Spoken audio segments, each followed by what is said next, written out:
So welcome back one and all. So today we'll be going to solve one more problem on pentagonal lamina.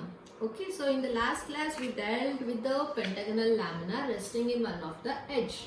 So today same thing, we will solve the problem using resting on one of its corner. So for every edge you oppositely you will be having a corner. It could be this edge, or if you tilt again you will be having, if this is the edge, this will be the opposite corner. For every edge you will be having an opposite corner. So in the problem it is told that it is a pentagonal lamina of all edge equal to 25 mm. It is resting on one of its corner in HP. So this is our horizontal plane and vertical plane. So if it is resting on one of its corner, you should point out the corner first and then the edge. So when it is resting on one of its edge, we used to show the edge first and then the corner away from the edge. But now it will be the reverse because it is resting on one of its corner on HP. So you will point out the corner and edge will be in the opposite direction. So if it is resting on one of its corner on HP, the entire lamina will be parallel to our horizontal plane.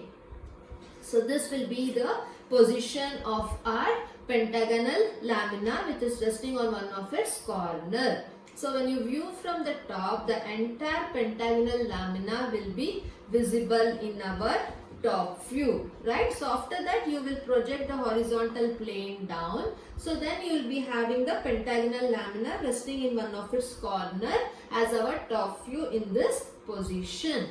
So now again come back to the lamina resting on one of its edge such that it will be parallel to our HP plane. Similarly, we have our VP plane. So when we see the projection from the front view, you project the line from each corner. So this is one of the corner. So and from the other two corners perpendicularly, and from here also you project it. So you just get a straight line as a front view in the first stage and the entire triangular lamina as the top view in the first stage. Right, so here we get the true shape of our pentagonal lamina. So let us start up with the problem.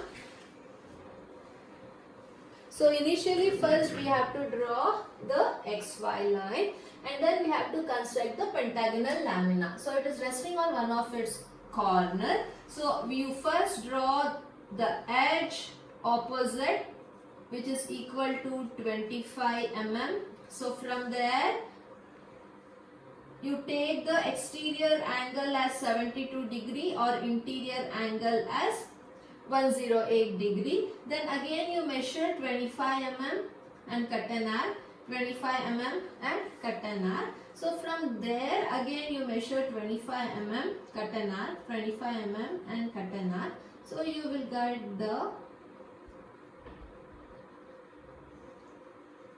pentagon which is resting in one of its corner. So after this you can name it as A, B, C, D and E.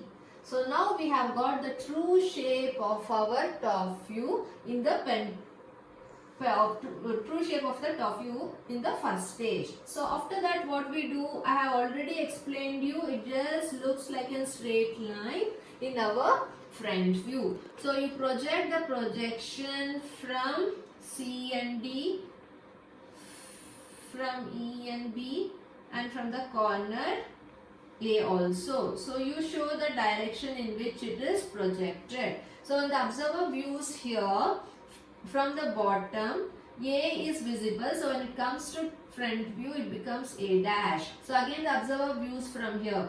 B will be visible but E will be hidden because both come along the same line. So you write B dash in the bracket E dash.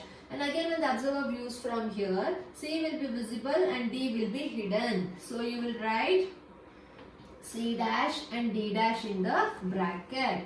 So after doing, you kindly darken our front view and also darken the top view. Top view is already darkened. So this is the first stage where you have got the front view and the true shape of our top view. So we have completed the first stage. So next what is being told that the plane surface makes an angle of 60 degree with HP. So the plane surface which is now parallel to our XY line is inclined to an angle of 60 degree with HP. So this plane surface now has to be shifted to 60 degree to HP. So you leave some space and fix a point. This point you know, so you name it as A dash. So from there you will take 60 degree to HP. So after measuring 60 degree, what is our next step? You all know, you measure this distance of our front view from A dash to C dash of D dash, how much it is, and same distance you will cut an arc. So it will meet somewhere. So you will name that as C dash and D dash. Also you should know the distance from A dash to B dash of E dash. So you measure this distance and you cut an arc. Then you name it as B dash of E dash. So you got the 3 points. So then you take the projection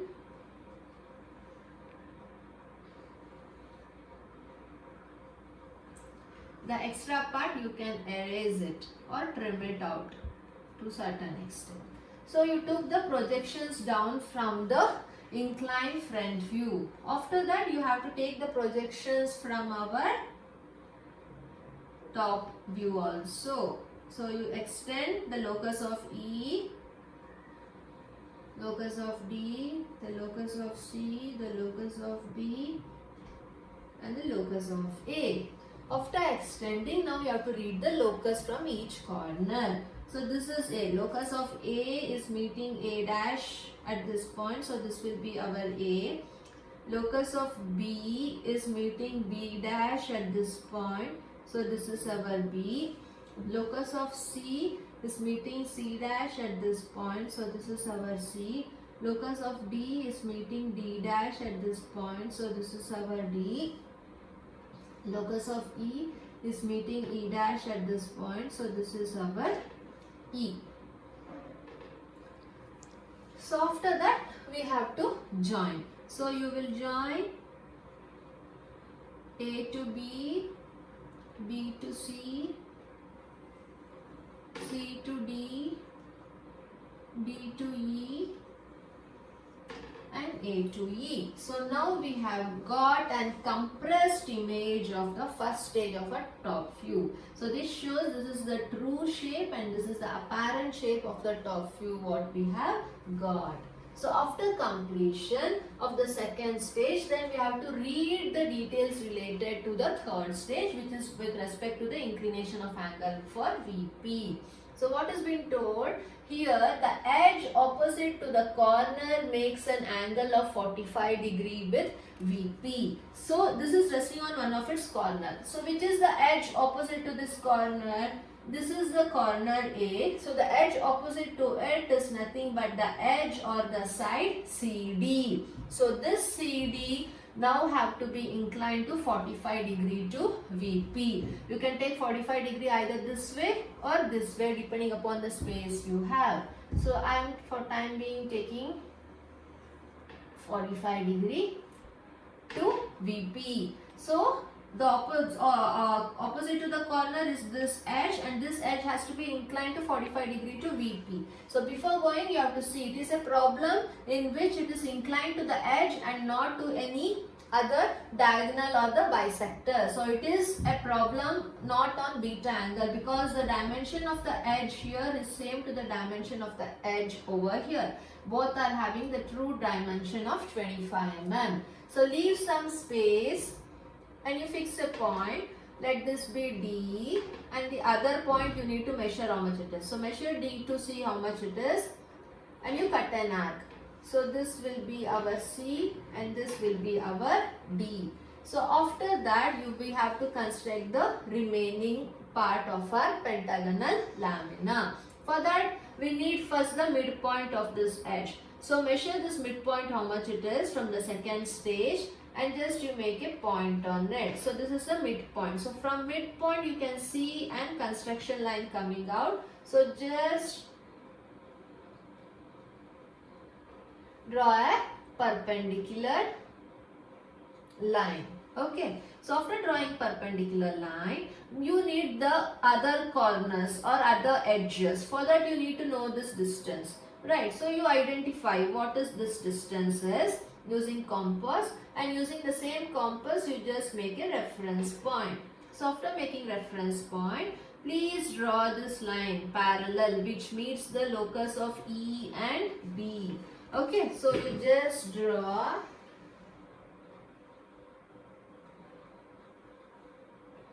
a line parallel to your marking. So after that, first, now our intention is you got two corners, the other corners to be identified. The other two corners here are now B and E, which is falling on this locus.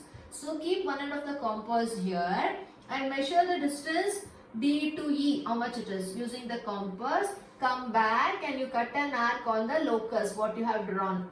So it might meet somewhere. And again come and measure this distance. Z to B is how much? Come back to the point C and try to cut a locus arc on the locus what you have drawn already. So you will get the corners E and B. So this is our E and this is our B. And one more thing, you don't know where point A is, but you know the midpoint. So from the midpoint, you measure this distance A exactly how much it is.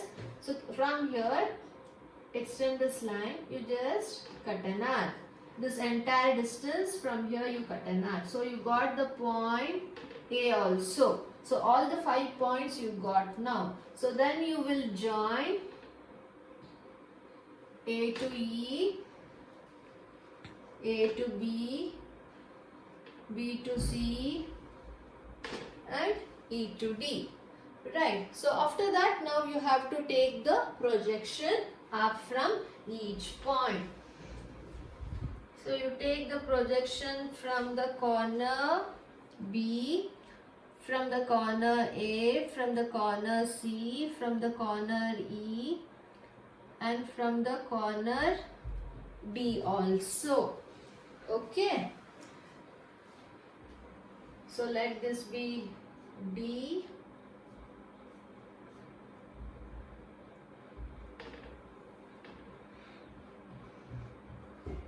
E. So after that, you take the projections from C dash and D dash, B dash and E dash, and A dash is already on the locus of XY line. So now you start reading. A is here. A is here and A dash is meeting here. So this point will be our A dash. Then you come to B. B is here and the locus of B dash is here. So this will be our B dash. So then you come for C. The locus of C is here and the locus of C dash is here. So it is meeting at this point. So this is our C dash. Then the D is here and locus of D is coming here and D dash is meeting here. So this is our D dash.